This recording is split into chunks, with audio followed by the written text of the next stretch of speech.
So I'm guessing there's not much, at least at the moment, there's not much you can do in the house, or not much more you can do.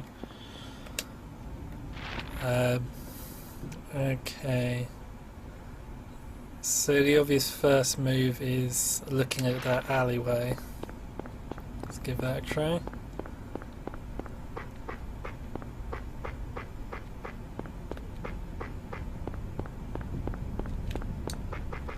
I think generally in terms of enemies I like the second one's enemies more.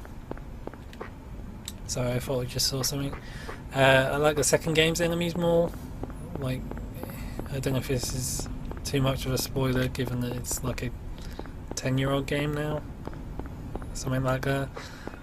But the sort of, the fact they reflect James's personal nightmares and his sort of psychology, I think is really interesting. Whereas the enemies in Silent Hill are more about Alicia. I think it's pronounced Alicia, and her sort of fears as a small child. They're more general than than James's his foes, because his enemies are more like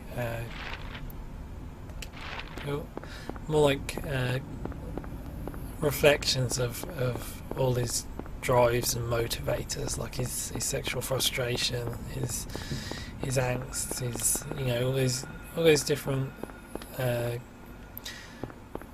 emotions and impulses that we mostly bury, and his are coming to the fore through through Silent Hill. Right, what am I doing here?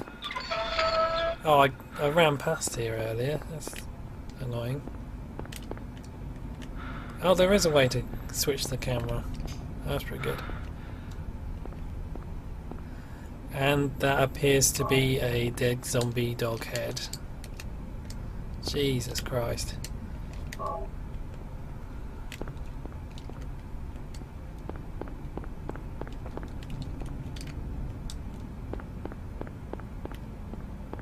That's just lovely.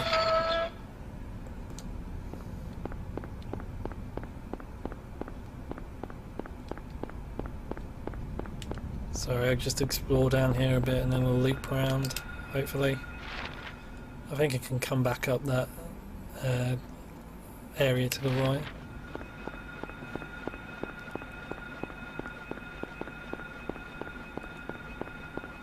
So I wonder if you can get all 3 keys before you've actually found the lock. Because I picked up the key from the patrol car boot, didn't I? Before I even knew there was a lock I needed to unlock, or 3 locks I needed to unlock. I wonder if you can do the same for the other 2.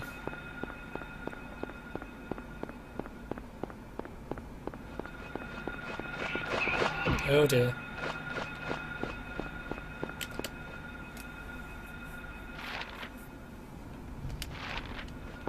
And we're going up here, I think.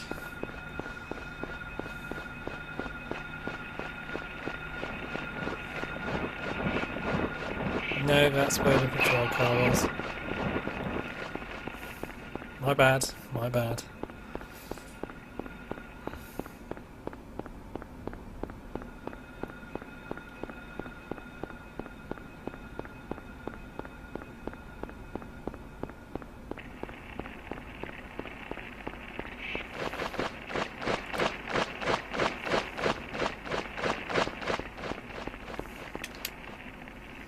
I think that's probably the best strategy for those flying things, just to either shoot them or just run past them.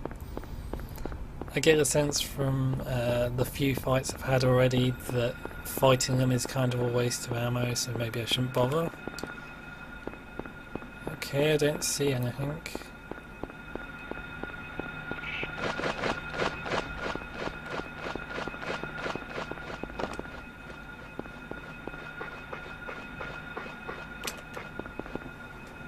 Okay.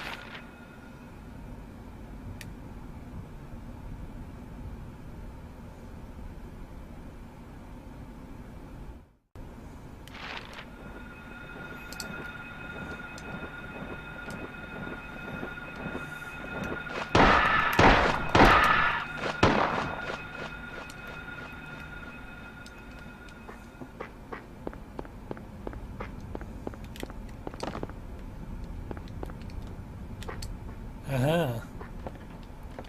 Oh dear. Now I see it and I wish I didn't, honestly.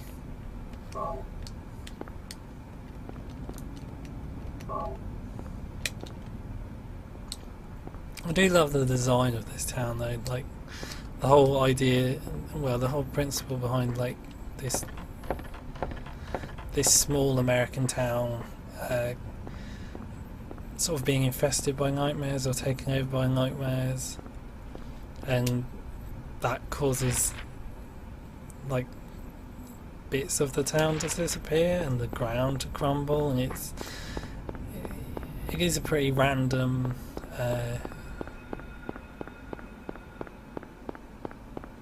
sort of jumbled idea in some respect, or juxtaposition of ideas. The idea that this small American town, I think it's supposed to be a small American town, it can be like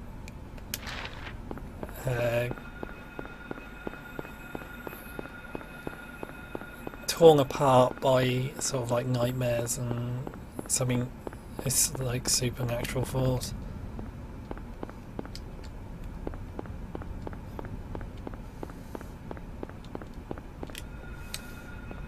At least it seems very juxtaposed to me. Oh dear, no parking anytime.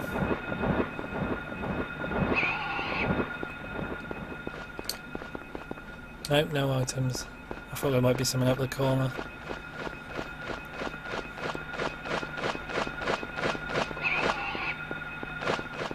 Seems random to me anyway when you think about it, because you don't... Whose first thought when they think about what could happen to a small town is that it could become isolated by a supernatural force and just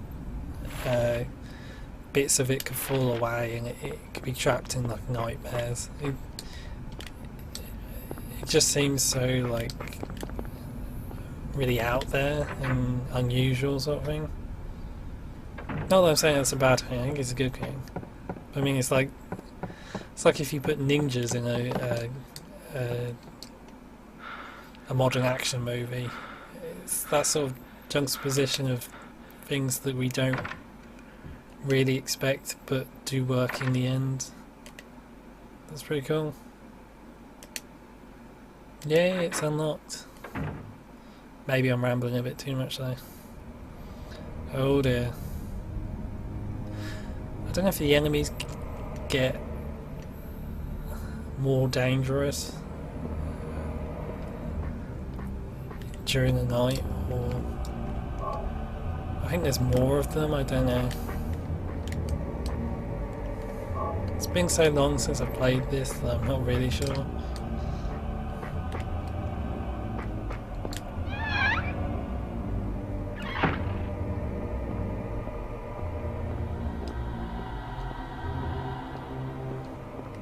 Oh dear, that's a lot of blood.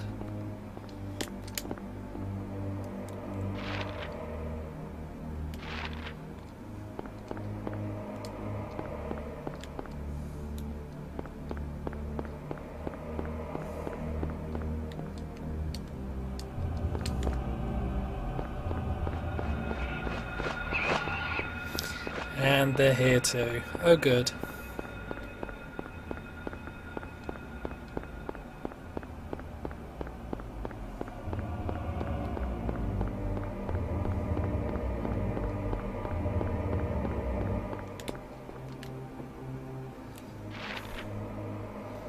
Can't say I'm really impressed by the draw distance.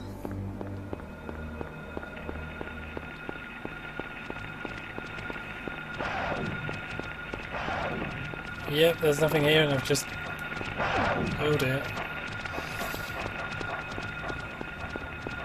Just trapped myself. Oh, there's some items here.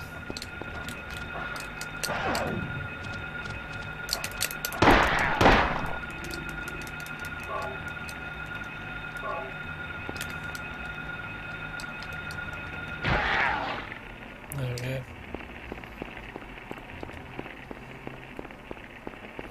Being able to move the camera forward or sort of like push it behind you is quite a nice feature. The hell is that? Oh, it's just a pipe.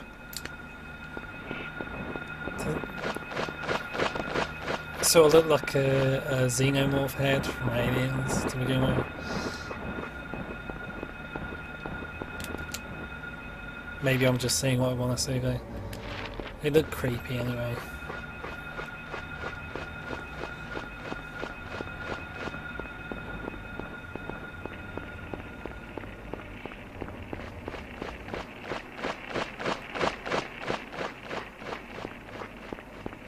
It's a shame there weren't any sort of like Geiger, Aliens, Xenomorph sort of horror games for the PS1. I know there have been games in general. Oh dear. But nothing really stand out that sort of captured that nightmarishness.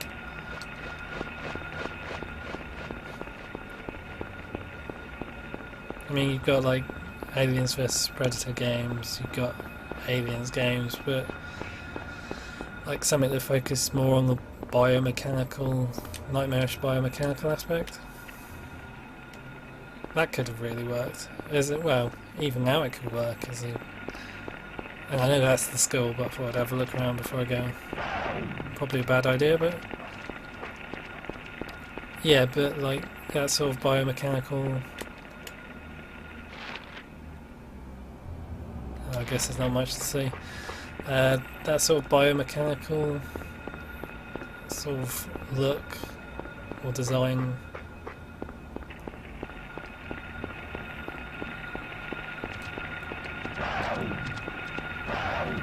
is very sort of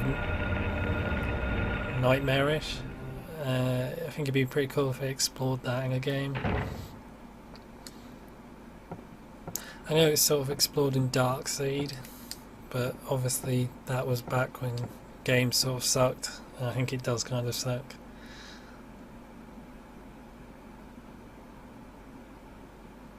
Yes, I will take that. Although I don't know what Geiger's doing now.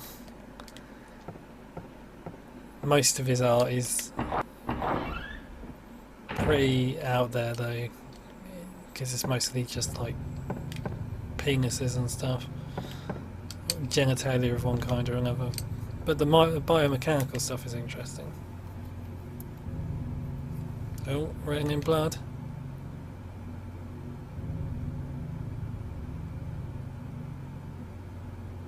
Gold in an old man's palm, the future hidden in his fist, exchanged for sage's water. It's obviously a clue for a puzzle.